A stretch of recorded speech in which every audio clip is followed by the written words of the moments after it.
as well on creating jobs, bringing some balance to our federal budget, and understands the urgency, particularly coming from one of our great New England states, of rebuilding manufacturing. I'd like to yield some time to Mr. Keating. Thank you. Thank you for yielding your time. I just came here to advance statements by our fellow freshman and my neighbor from Rhode Island, because here we are in a virtually empty chamber sitting here talking about jobs. Before I became a member of Congress just a few months ago, my job, and I was fortunate to have one, was a job of a district attorney. Now, the intricacies of that job are not well known, but one of the responsibilities we have in our state is when there is an unattended death, a death that, for instance, did not occur in a hospital, it's important that that be investigated for any indications of foul play from a criminal standpoint.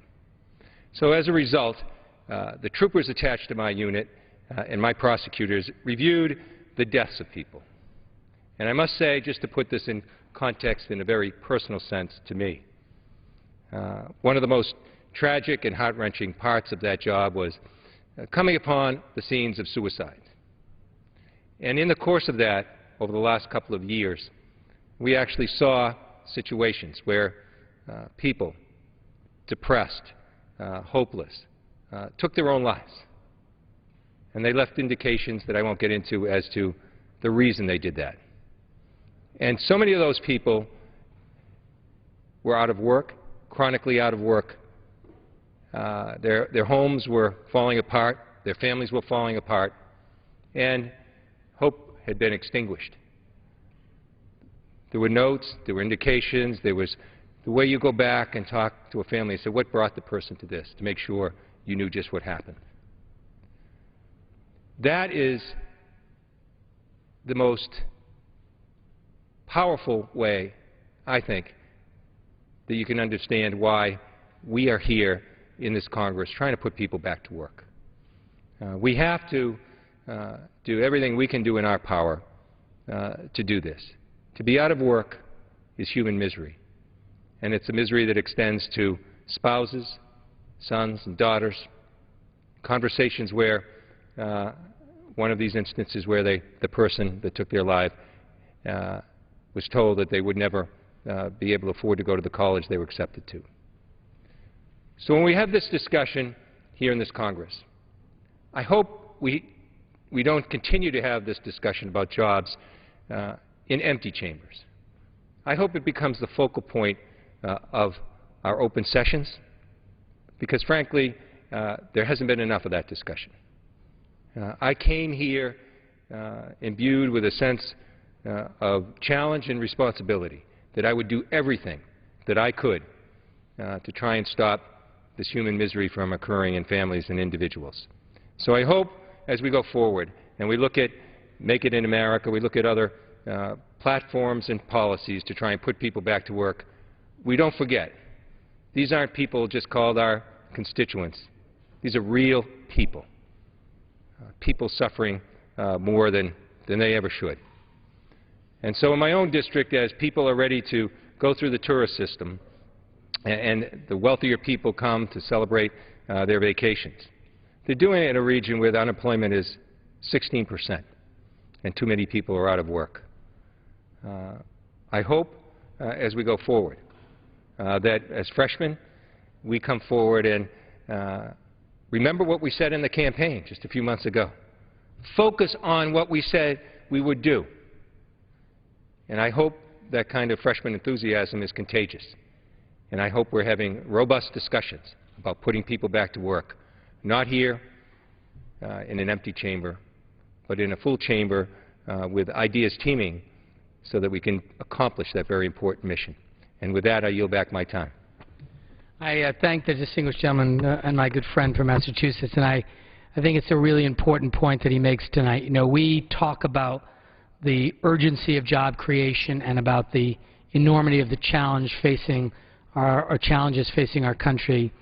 But behind all of these numbers and the unemployment rate and these statistics are real families and real people who we see every single day in our districts all across this country who are anguished and worried. And I think more than, people often describe the American people are angry. I don't see anger. What I see in the American people is anxiety. People are worried about the future. They're worried about whether or not this economy is ever going to get on the right track, whether or not we're going to really be successful in growing jobs and getting people back to work. And they look at the proceedings of this Congress and they say, where's the conversation about creating jobs? Where's the emphasis on putting Americans back to work? And they grow more anxious. And so I thank the gentleman from Massachusetts for reminding all of us that we are here fighting for real people who are counting on us to do the right things, to get them back to work, to get this economy back on track, and to put our country's fiscal house in order. These are big challenges, but they're challenges we have to meet. And I'll end by, again, reminding everyone that this agenda, and I want to really acknowledge the leadership of our Minority Whip, Steny Hoyer, who really has led the charge on Make It in America, and the legislation that's contained in that agenda, specific bills, which I hope will earn bipartisan support, that really get at this issue of how we grow the manufacturing base in this country, which provided such strong support to the middle class and a real opportunity to fulfill the American dream and to ensure that America can compete internationally and sell our goods all over the world. And so I hope we can come together in this Congress and work quickly to pass the legislation that is part of the Make It in America agenda so that we can be sure American families can make it. And with that, I yield back the balance of my time.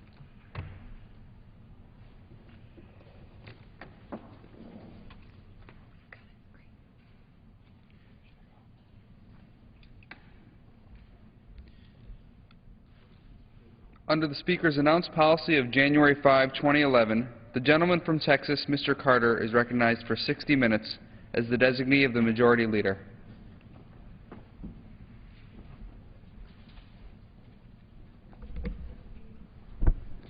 Thank you, Mr. Speaker.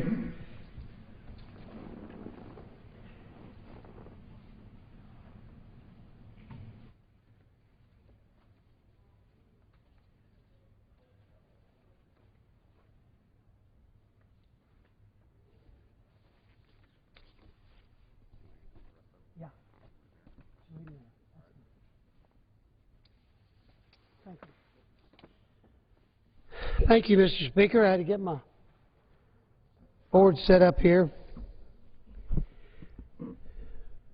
With all the issues that we deal with here in Congress, the American people deal with other issues at home. Some of those issues are connected, and some of those issues they don't see the connection. But they do wonder about something. They wonder about the fact that gas prices in some places in this country in 2009, January of 2009, when the President came into office, were unleaded 132 a gallon, mid-range 142, super range 152. Gas prices in April of 2011 over here, somewhere in this country, looks like could be Texas because our numbers are about right, were about right there. $3.99 for regular, $4.09 for mid-range, $4.19 for the super, the ethyl, as they used to say in the old days. So since the President has taken office, something that affects every life in this country, the price of gasoline. Because whether we like it or not, whether we come up with alternative energy sources or not, whether we have new ideas about high-speed trains, subways, elevated railways, buses, the majority of the people in the United States move around by automobile. And the majority of those automobiles are driven using one of two fuels, either gasoline or diesel. Now, neither one of these charts show a diesel price, but amazingly enough, back when I was a youngster, diesel was the cheapest fuel we had available. But diesel prices are no longer cheap. Diesel prices are competitive usually with around the mid-range price of gasoline. But there are people who have good reasons to drive diesel vehicles. And so whether we like it or not, whether it fits our congressional legislative program or not, to have gasoline and diesel being the fuel that moves people around this country, it's a fact. And you may think otherwise all you wish, but it's a fact. There's no wind cars where you hook a sail up and hope that the wind's blowing towards Washington, D.C. tomorrow morning at 8 o'clock so everybody can get to work. It's not happening. So everybody gets up and everybody goes out, and most everybody, unless they have one of the brand new electric cars, start their vehicle with gasoline or maybe diesel, and they go to work, or they go on vacation, or they travel to see their relatives, or whatever the purpose of their trip. So let's be frank. Until we come up with alternative sources that move people from point A to point B in the United States of America, we are bound to gasoline and diesel. And in the 3 years track record of this administration, we have seen the highest gas prices. I understand it's reported the highest gasoline. We say gas, we mean gasoline prices in the history of the country, even higher than the famous Jimmy Carter days, when Jimmy Carter had us waiting in long ration lines and paying extremely high gasoline prices. At $4 a gallon, I think we've topped even the numbers that came under President Carter almost 2 decades ago. So here we are. We've gone full circle in a Democrat presidency, and here we are back with the issue of gas prices. Now, why are gas prices so important to people? Because it's how we get where we're going to get. If you're taking your kid to the soccer game or the baseball practice or football practice or lacrosse up here in the East or track and field or whatever your young people are doing, you got to get them there. And in most instances, they can't walk and they can't ride a bike. They have to go in an automobile. And when you move them from game to game, they go in automobiles. And when they go to take their tests for entry into college, they have to go to an independent location. Many times they travel there by automobile. You have to pick up the laundry. You have to pick up the groceries. You have to do a million things. Get the kids to school on time. Get the kids home from school. Take the wife out on a date. Unmarried people are dating, and that's part of their date costs. And at a time when we have some of the highest unemployment in modern times, we've bumped back above 9%, I understand now. So there's a lot of people out of work. Those people who are out of work, some of them are drawing unemployment, and some of them are just trying to figure out a way to make do until they can find another job. And to have a roughly $3 increase per gallon in the cost of their fuel to move them around the country, people feel that immediately. It's literally sticker shock to go in and start filling up your tank. And I have a fairly small tank in my car. My wife's got a little larger tank. Hers is more of a sticker shock. But and I drive a hybrid, so I'm getting some pretty good gas mileage. But still, to watch that thing go up to $54 to fill up my tank, watch my wife's go up to $65, $70 to drive. I've got a daughter who's working part-time and going to college. Sometimes she has to actually go for testing to a town. In fact, today she went for testing to a town which is about 40 miles from where we live to take the tests. And it's a full tank of gasoline up there and back for her in the little old car she drives, or almost. And she works hard to pay for all day. She'll work all day and maybe 2 days at her job to pay for a tank of gasoline. So it immediately affects your budget. But it's not just the cost of this fuel to the individual. It's the fact that it's killing the recovery in this country, this new increase in gasoline costs and fuel costs. Now, as we move goods from one place to the other, in Texas, we're blessed to have the Rio Grande Valley, where we produce wonderful fruits and vegetables. And we compete around the country with our fruit and vegetable crop. But the prices of those things are going up, and they're going up very quickly. All of a sudden you're seeing tomatoes are $2.50 a pound. Now you say, how do you know this? One of the great questions they always like to ask a congressman is, what's the price of bread in your town? What's the price of milk? What's the price of this? What's the price? Because they figure we don't know. Well, I can assure you, my wife will back me up on this. I have shopped for our family in the grocery store since the day I got married. And I continue to do so because we live away from town, and usually I would be leaving my work in town. It was easier for me to grab the groceries than for my wife to drive 8 or 10 miles from where we live out in the country into town. So I can honestly say I watched avocados go from $1 a piece to $2 a piece in 2 days in Round Rock, Texas, at one of the better stores where the prices are kept low, where we regularly shop.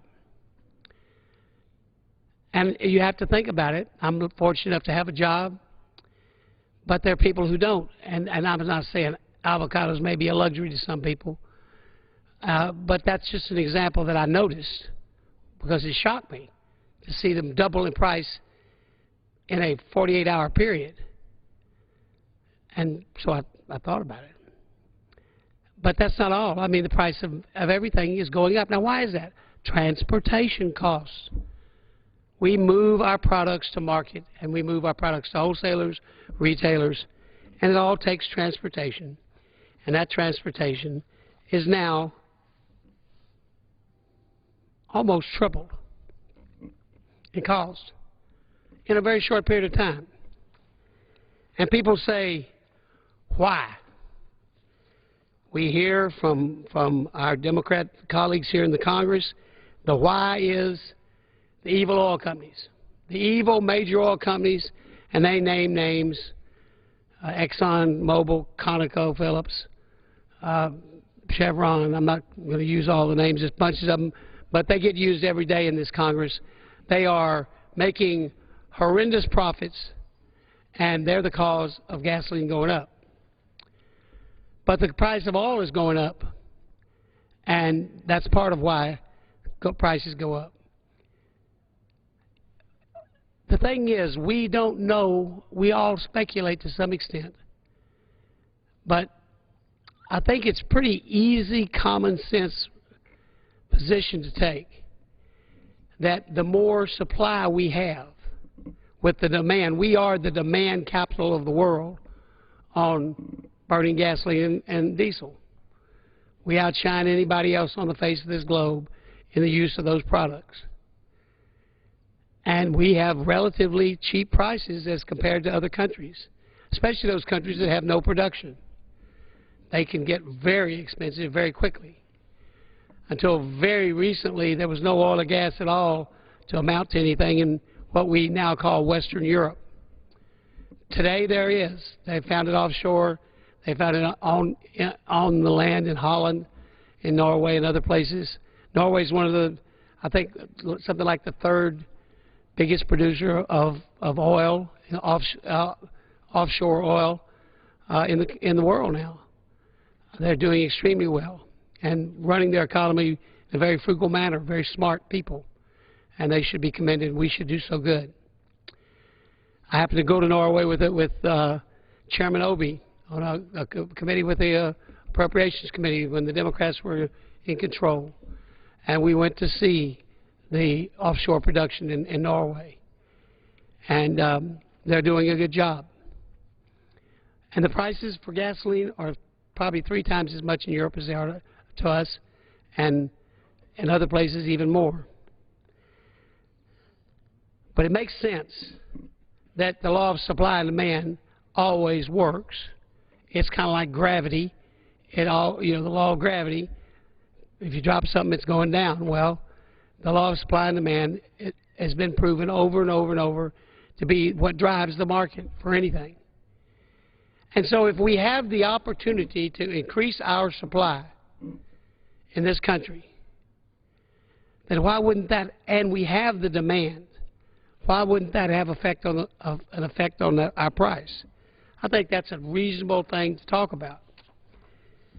The Obama administration has, I would say, a dismal record in assisting us in finding oil and gas.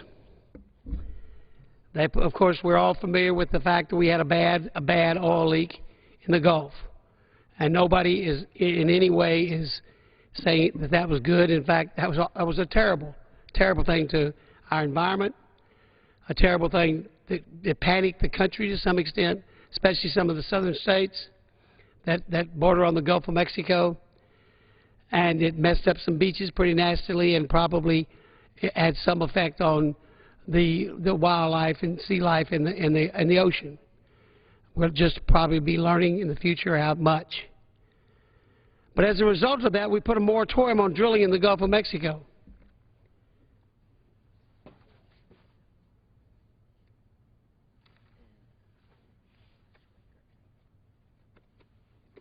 I thought I had a map showing what the production was, but oil and gas is found in the Gulf of Mexico, especially oil, but to some extent natural gas, in abundance in some places, and many of those places are deep water.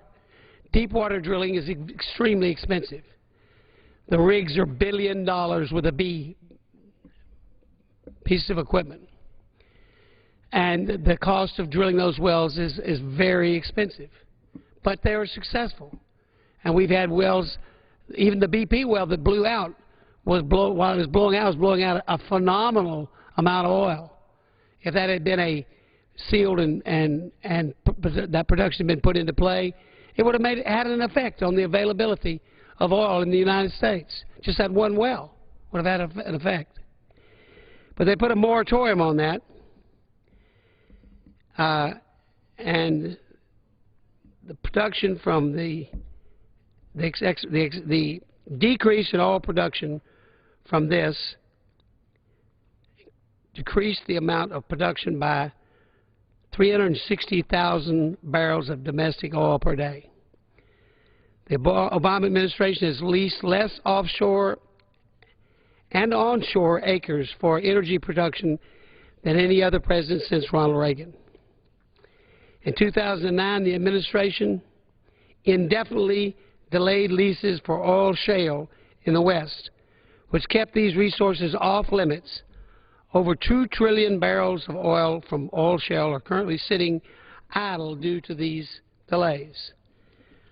The Obama administration has kept all new offshore exploration off limits until at least 2017.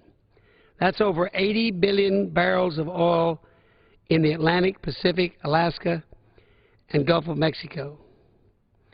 The Trans-Alaskan Pipeline System, which could be transporting 2.2 million barrels of oil per day, is running at less than one-third capacity because companies cannot get permits to produce oil in Alaska.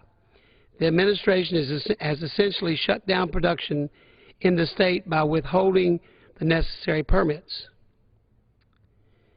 Keystone XL Pipeline, which could eventually bring 1.5 million barrels of oil per day to America, is being prevented by endless delays of the State Department.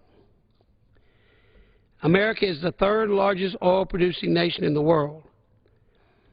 The above actions are a clear sign to the world that we are closed for business. If we're closed for business and we're number 3, then how much more valuable does that make the product that number 2 and number 1 and those behind us are producing, therefore driving up the cost of that product? The less you have in the market, the higher the cost. If there is a demand, and there's clearly a demand worldwide. In fact, one of the things you're seeing on the price of oil is the fact that we now, at one time we were the biggest market by far. In fact, the Europeans really didn't even come close to being the market for oil and gas that the United States is. But today, these booming, new, upcoming economies, China, the fastest growing economy in the world right now, do you think they can have that fast growing economy without energy? Of course not. Energy is the driving force behind manufacturing. It's the driving force behind development of a nation. Those folks need to get where they need to go just like everybody else does. And they have many of the innovative things that America is starting to talk about today. The chairman of the Transportation, Secretary of Transportation, has just let out a bunch of money to build some high-speed rail. China's already got high-speed rail, the highest speed rail in the world. They got speeds of up to 250 miles an hour. We're not even going to come close to that on our rail projects. But they're still now the biggest competitor for trying to make forward purchases. They're trying to buy future purchases so they can assure that they will have the fuel they need in the future to meet their demands. We have a product that we sell for that. They're called futures on the exchange. And you're buying oil to be delivered at a later time at a set price. And when futures become in big demand and when the price of oil in the future is looked at by countries and by industries to make these purchases ahead of time to get cheaper fuel to run your industry, then it drives up the cost in the market. The market goes up. Something's in demand and the market needs it not only today but sees a projection to need it in 6 months, in a year, in 5 years, and in 10 years, and they're willing to pay for the right to purchase at a certain price, the prices go up. It's the market. So I think that first off, we're not ever going to get anywhere if we don't have an energy plan that is about all energy in the United States. And I would argue that with the use of the regulations and the failure to lease and the failure to lift moratoriums, and even after you lift moratoriums, failure to give drilling permits, all the things that this administration has done, it has been an anti-oil and gas industry, and I'm sure coal also, anti-hydrocarbon administration. They don't draw they don't deny that at all. They are anti-hydrocarbons. They don't like coal, they don't like oil and gas. They are opposed to them, and they're doing through regulations and through failure to do the necessary leasing, they are keeping closed natural resources that are available to Americans. And hey, let's get this straight. Before the Middle East, before Russia and the Soviet Union prior to that, before offshore Norway, before onshore Holland, before the North Sea, before the Gulf of Mexico, before Indonesia, before all these places where we now produce oil and gas, we started out by producing oil in Pennsylvania. We later made a huge, gigantic oil find in Texas, and Texas is now defined by oil and gas by many. And we are the pioneers of oil and gas in the world. The United States of America. All the improvements in drilling procedures, in closing down wells, in saving oil without blowouts, in fighting oil fires, in any category you can come up with to do with oil and gas, the United States of America has led, as it usually leads in all things, but it has led in the oil and gas industry. We are the experts. In fact, when we went to Norway and asked the Norwegians what they would do if they had a blowout like the British Petroleum blowout, they said we'd call the experts, the people in the United States, the companies that are drilling the wells. They're the experts, not us. then why all of a sudden in this administration have we decided that a major industry in this country is of no consequences because you want to change the way the American people get around, and you want to change the way we do business in this country? And so you hold votes on the floor of this House with something called cap and trade, and it fails. Passes the House, can't get through the Senate, dies. So you do it with regulations without, just get the regulators to shut them down, and that'll do just as good as passing cap and trade. If you want to know what this does to you folks that are looking for a job, well, Texas at one time in the very near past, within the last year, had the lowest unemployment in the nation, until we shut down drilling offshore and along the Gulf Coast, and we lost thousands, tens of thousands, possibly hundreds of thousands of people that are connected with this industry. And it's not just the greasy drillers that drill the oil wells. It's the food service people that bring it out there. It's the helicopter service people that transport people. It's the shipping industry that transports the fuel. It's the pipeline industry that puts it in a pipeline and delivers it. It's the refining industry. All of these people are affected when you shut down the local source, which is what this administration has done. And then we say to ourselves, why has the price of gasoline gone up? Well, it seems to me part of the problem has got to be an administration hostile to this very industry. It's awfully hard when the regulators, EPA and others, have you painted a target on your back to prevent you from producing. You know, we've made a phenomenal natural gas find in this country. We have found, which if I had told you this 4 years ago, that we would bust up rocks and find natural gas, you'd say that I needed to go have some serious psychiatric examination, because it makes no sense to anybody that you can bust up rocks and produce natural gas. But you know what? We've discovered shale gas.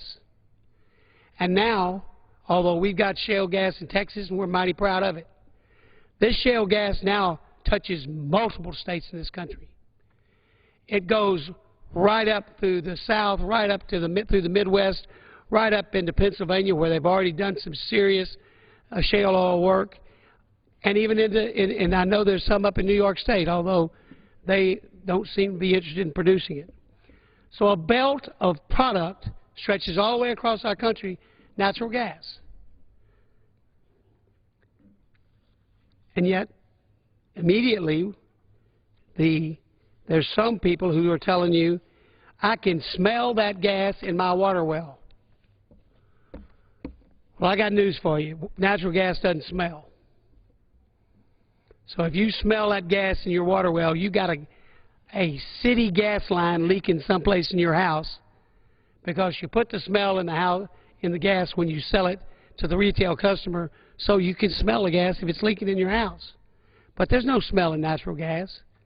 But people have come up here to Congress and say, they drilled a well right around the corner from me, and now my water smells like natural gas. Doesn't make sense, because natural gas doesn't smell. I can tell you that from personal experience. It does not smell, because I have dug up the machine on a job I had that smells, and that was one of the nastiest jobs I ever had, because you got that smell all over you. But that's a different story. We need an energy policy that works, not an anti-energy policy.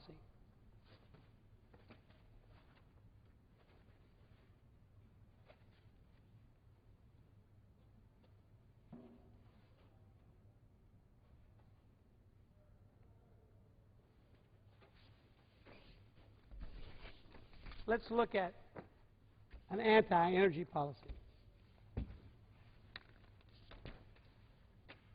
Year 1, 2009. February 4th, 77 Utah oil and gas lease areas withdrawn from development.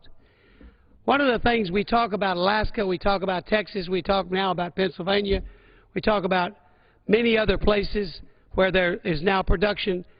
But what we don't talk about, because we haven't been able to get in there to do it, is the basin of which Utah sits in the middle of, but it goes up into Idaho, it goes over into Wyoming, it goes up into Montana. There's a large potential field and discovered field in North Dakota of oil and gas. But the Utah oil leases were withdrawn for development. February 10th. These were all actions of the administration. Offshore leasing plan delayed for 6 months. February 25th, shale oil research and development leases delayed in Colorado, Wyoming, and Utah.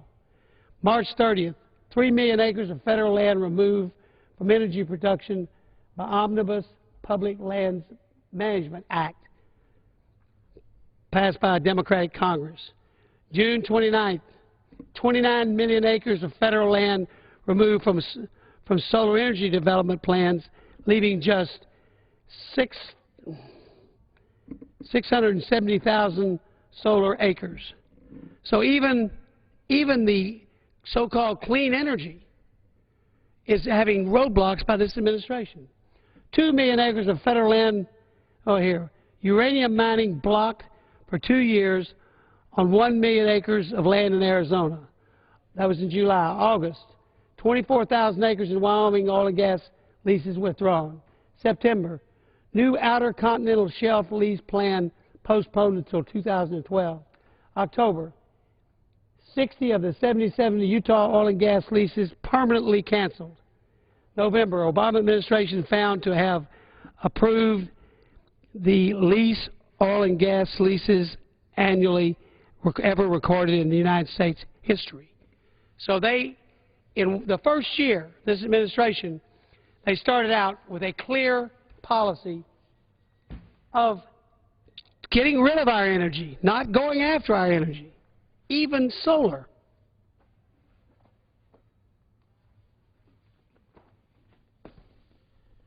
Year 2. January 6, new regs issued to restrict oil and gas development on federal lands. January 26, Virginia offshore leases delayed. January 28, restricted shale oil lease terms, cutting industry offers 85%. February 1st, 40 billion oil and gas industry tax and fee increases introduced in FY 2011 budget proposal. February 17th, administration unilaterally shuts down Yucca Mountain, the nation's only repository for spent nuclear fuel, jeopardizing the future of nuclear industry, energy. That's not oil and gas, but that's energy. March 12th, 61 Montana oil leases withdrawn. March 31st, majority of Outer Continental Shelf closed to future production. May 6th, ban on all Gulf drilling over BP spill. July 12th, President defies federal court order overturning the Gulf drilling ban. October 12th, President finally says Gulf drilling ban lifted, but refuses to issue new permits, keeping a de facto ban in place in contempt of federal court. November the 18th, Interior Department plans no new Gulf leases until 2012. December 1st, administration reinstates the illegal Gulf drilling ban to introduce the entire Pacific, Atlantic coast, and eastern Gulf and parts of Alaska. So they reinstate the ban to cover the whole coast of the country.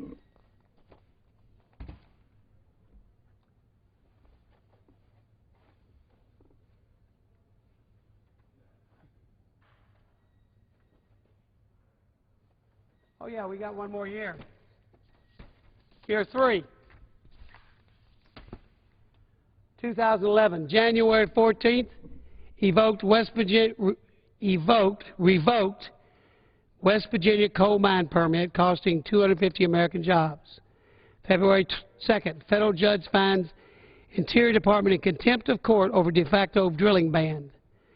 February 15, announced further delays to U.S. oil shale production by deciding to re-review the current rules for commercial oil shale leasing. February 28th, continued the de facto drilling ban while issuing a token deepwater permit. March the 4th, President appealed the federal court ruling to issue stalled deepwater permits. And when I saw that shale oil, I saw my friend stand up from Pennsylvania. I yield to my good friend whatever time he may need to talk about the great things that are happening in Pennsylvania. Well, I thank my good friend from Texas for hosting this hour. I mean, I actually do think this administration has an energy policy, and it is all about shutting down all the domestic use of the resources we've been blessed with in this country. It's about cutting our supply, eliminating our domestic supply. And when I think about, when I looked at your chart you had in terms of gas prices reflecting 2009 and 2011, there's a lot of, I know at the White House they're talking a lot about, you know, the President is asking the Attorney General and putting together a task force and trying to find the bad guys of who's causing gas prices to be so high right now, pushing over $4 a gallon. Well, you know, there's only really one thing that impacts gas prices, and that's supply and demand. And demand around the world is going up, but the problem is, as you really captured nicely in the documentation, Congressman, is this administration has shut down access to domestic supply, and we're making us more and more foreign dependent. You know, right now with what's happening in Libya, we only get 2% of our oil resources from Libya. And just that 2% with what's happening in that country, we're seeing gas prices now push over $4 a gallon. And I like to contrast that with the shale gas that you talked about, because in Pennsylvania we are blessed with it. And also, let me claim my heritage. I have the privilege of representing Titusville, Pennsylvania, where Edwin Drake drilled that first well 151 years ago, and we're very proud of that. But we also, 15 of the 17 counties I represent in Pennsylvania, are right in the heart of the Marcellus natural gas shale. And in the middle of one of the worst recessions we've had since the Great Depression, when gas prices, if you've captured them, they are spiking at just record heights. If we had a chart there that showed natural gas prices, it actually is a record low. It's a little over $4 a cubic foot. Normally, when we would import our domestic gas from other countries, right now natural gas would probably be somewhere around $11 or $12 a cubic foot. But today, it's $4-something a cubic foot. In the middle of the worst recession, this winter, which is a tough winter in Pennsylvania, the folks all over the state, including Center City, Philadelphia, are paying some of the lowest gas rates, and that's only because natural gas is domestically produced. And it just speaks to the importance of a strong domestic supply program. And the policies of this administration make that almost impossible for our oil, and they're coming after natural gas, trying to stop that as well. And that's driving up costs. And I find that's not only so terribly damaging on our economy and jobs, it's just immoral. When we're blessed with these resources, they're provided to us for a purpose to be able to use them and go after them and do it as a good steward. We know how to do that today. If my friend would yield just for a minute, what's the unemployment rate in Pennsylvania right now? Unemployment rate is it's somewhere just about, well, it's lower than national averages. I have a couple counties in particular. Tioga County is one of them, which is in the heart of this Marcellus natural gas. It is probably the first time in history that county's unemployment is below both state and national averages, and it's because of the natural gas industry. It's because of those new jobs. It is, and all the related by this jobs. Marvelous find in Pennsylvania. Absolutely, and you're right. It's not just the drilling jobs, but it's the hotel jobs, it's the restaurant jobs. I've got manufacturers right now that are sitting there with with jobs that they can't fill. And you know, we hear a lot about unemployment, but I have employers, and these are good jobs. They pay a significant amount of money per hour with good benefits. It's a great employer, and they're sitting there with these job openings, looking for folks to fill them. Now, some of the people they had working for them have moved on into the gas field, and they've created new opportunities. So this in terms of jobs, you know, producing domestic energy produces domestic jobs, and it's so important. We're claiming my time for just a moment. A lot of people don't realize that when you're talking about the production of oil and gas, there's much more to putting a rig on a piece of land than just driving out there and putting it up. You build roads, you build fences. Road builders don't drill a single drop of oil or gas, but they build the road, and that's a job, and it's multiple jobs. In Louisiana and the marshy parts of the country, they used to build wooden roads to get out to these rigs. All this creates jobs. All the side industries of the oil and gas industry, just like any other industry, there are side industries that feed the big industry, and they all create jobs. In a country that dropped below 9%, but now has jumped back this month above 9% again, after one of the longest stretches of high unemployment in the country, you know, I'll just use my family as an example. My daddy was born in Kentucky, and my mother was born in Tennessee. In fact, where my mother lives may be pretty close to being underwater right now. Right, she lived right close to the river in Tennessee. In the Great Depression, there were no jobs in their part of the country, but there were jobs in Texas because of the oil industry. And so they both came down to Texas to get a job in the oil industry. Now, they both ended up in the oil industry, but they both started out as in, my mother was in the secretarial pool for a business, and my daddy was a teacher, an accounting professor. But they got jobs in the oil business, and it was always good to our family. I don't lay any bones about it. I was raised in an oil and gas family. My dad was a gas man, and I've seen it make not only our state prosper, but all the producing states that I've ever visited. They have prospered. Look what it's done for Alaska. Look at Louisiana. Look at New Mexico and Oklahoma, what it does for those states, that economy. And to take and target an industry and go after that industry the way this administration has done. But not only that, I don't even understand the Yucca Mountain deal. I don't understand the no uranium leases. If we're going to switch to, which now the President said in a couple of speeches, we'll switch to nuclear. I think that may have changed now that the Japan disaster. But we can't do it without uranium. Well, there's a new process. We can't do it without uranium. Well, there's a new process. You maybe could, but that's a different story. Historically, you can't do it without uranium. You got to have the location to store spent fuel. But these things all tend to, Americans need to wake up and say, wait a minute, we need energy. I just was talking to some people today that said the EPA was going to try their best to shut down wood-burning fireplaces. My gosh. I mean, how are we going to get warm? You guys up north, how are you going to get warm in the wintertime? If you're going to take away your coal, or you're going to take away your natural gas, and the price of oil is going to be through the roof, and you can't afford that, you can't even burn wood in your own fireplace. Now, what's wrong with this picture? Yield back. Well, you're right. And, you know, the demand side impacts gas prices as well. And it's been very well documented that two countries in particular are increasing their thirst for oil. And it's going to drive up the demand for oil worldwide, and that is China and India. It's expected just within the next few years, the demand for oil is going to go up 10 to 12 million barrels a day. That's in addition to what the world is using today. And if that occurs and we don't increase our domestic supply, we don't have a board big enough to show where that red line is going to climb to in terms of gas prices.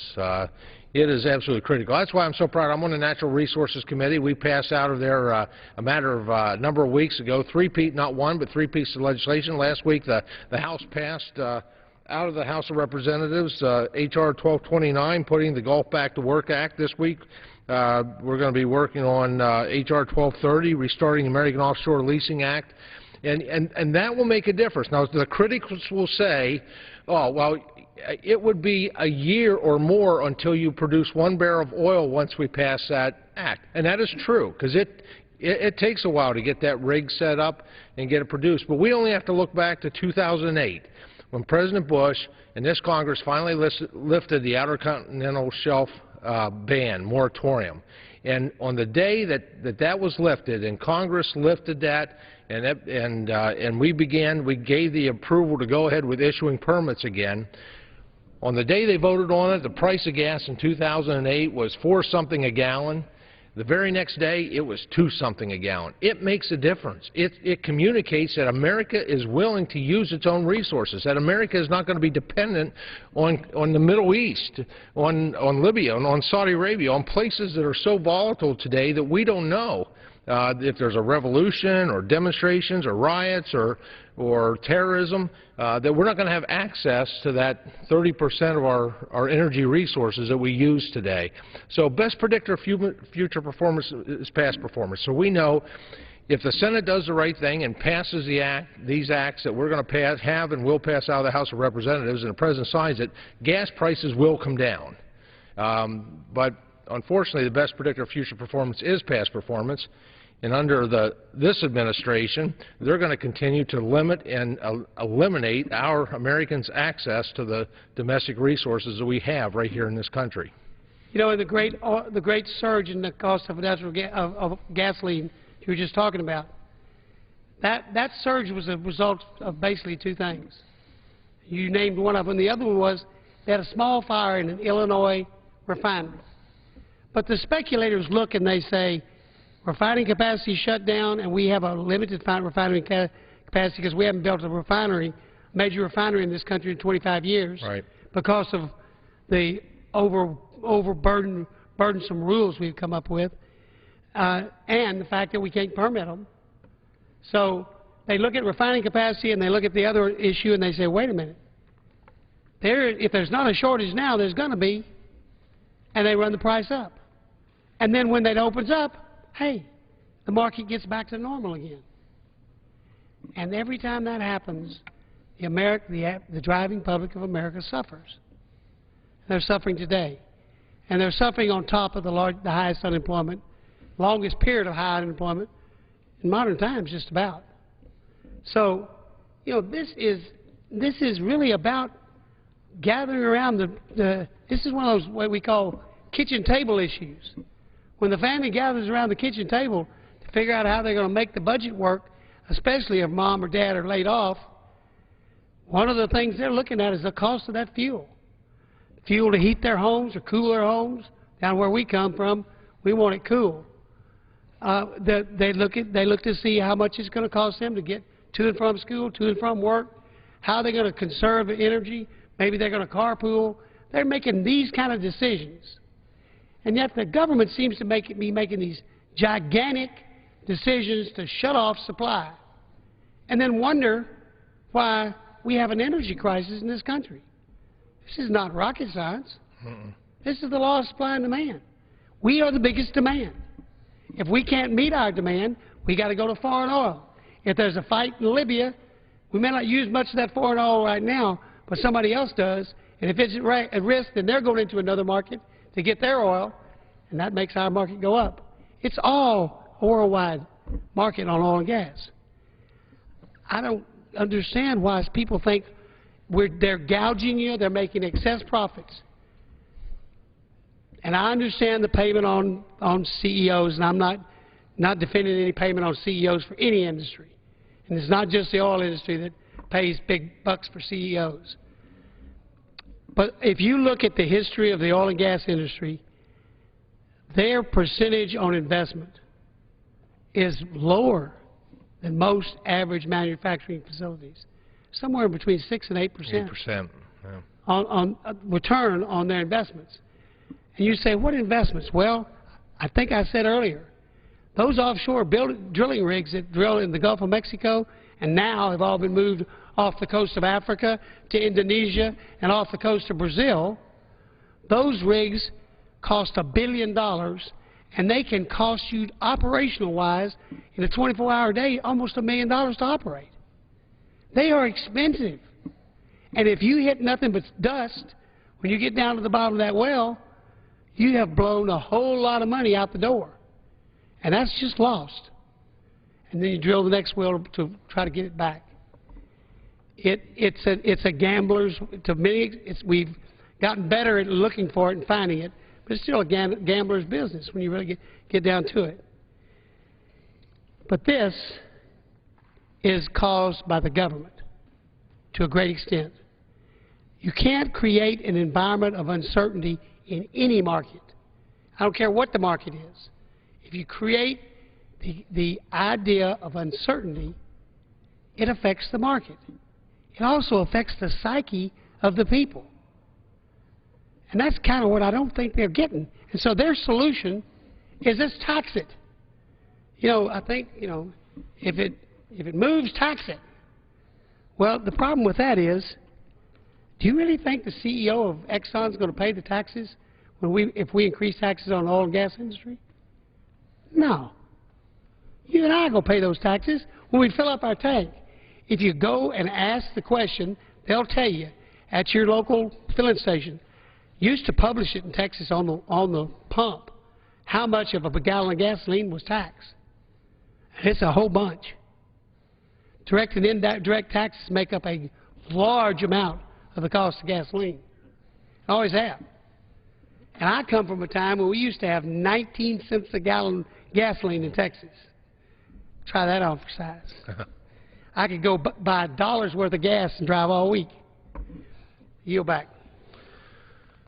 Well, I thank the gentleman from Texas. I think a point with, in terms of the profits that oil companies make, it really is with what most industries, whether it's a manufacturer or a service industry, make right around 6 to 8%.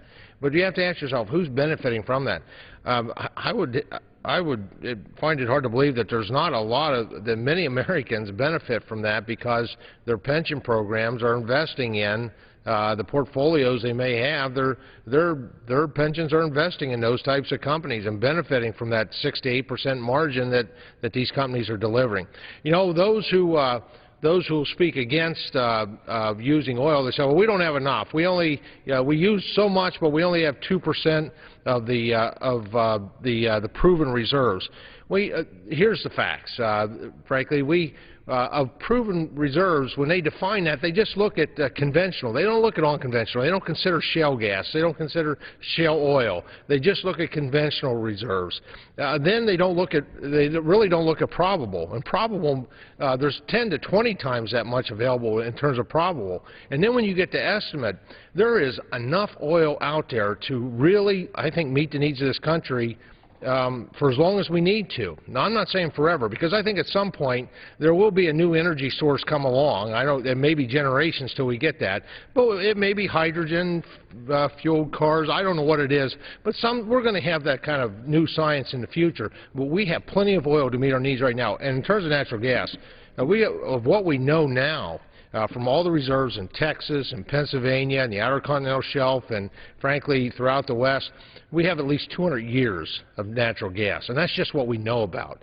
And the unknown is, but it's pretty consistent, is the technology gets better and better and better. We're able, you know, it's only as with the advent about 60 years ago, the development of horizontal drilling, that we've been able to really access the full potential that we're getting now on natural gas. And I know that the engineers and the scientists out there are looking at new and better ways even to get out more of this resource that God has really blessed us with as a country. And so you know, I think we really do need an energy policy in this country, and it ought to be one that is centered around full use and access of domestic energy resources.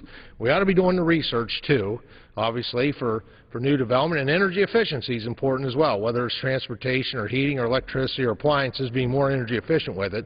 But those three things alone, all centered on domestic use of energy resources, that's the kind of energy policy this country needs. Reclaiming my time, I agree with you 100%. And it's the same thing we took over this House floor 3 years ago in the dark because they turned out the lights on us, turned off the mics, and we talked for about 2 or 3 weeks on what we want is all of the above. We are for every energy resource that is available, but we want that energy resource as available as possible to be competitive in the market. I mean, you know, I don't want to talk a bit about everybody's got their own little bailiwick, and the corn farmers love ethanol, but it's got to compete. Sun has to compete. Wind has to compete. We have, you know, they invariably call us oil and gas guys anti-wind people. Wrong. Texas has the largest wind farm in the United States. There's no state with more of those wind turbines than the state of Texas. Because out in the west, the wind blows all the time. It's like a gold mine for wind. What do you think Boone Pickens is talking about when he talks about all that wind energy out there?